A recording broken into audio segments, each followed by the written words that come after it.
ఓహో, అది కూడా నాలాగే మోసపోయిందనమాట. అయినా ఇప్పుడు బాధపడేం లాభం? పెళ్లి చేసుకున్నప్పుడే ఆలోచించాలి కదా. అది కాదు మరి ఫేస్బుక్ ప్రేమ నా డీపీలో ఉన్న ఫోటో చూసి ఏ డిప్లొమానో ఇంజనీరింగ్ చేసిండు అనుకుంది. అంతేగాని ఫోన్ చేసినప్పుడు అలా సొల్లు కబురు పెట్టింది. ఏం పని చేస్తావు, ఎక్కడ ఉంటావు అని ఏ ఒక్క రోజు అడగలేదు, నేను చెప్పలేదు. దాని మెడల 3 ముళ్ళు కొట్టాక ఆఖరి ముడి బయట పడ్డది.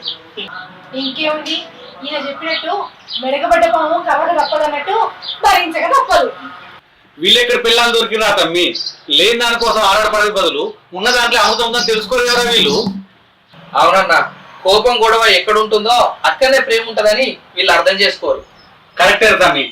ఏంటి మీ అందరిని వెనకేసుకొస్తున్నావా? ఏంటి వెనకేసుకొచ్చేది? ఒక్కడి వీకెండ్ పోయి బలపడవ పడతావు.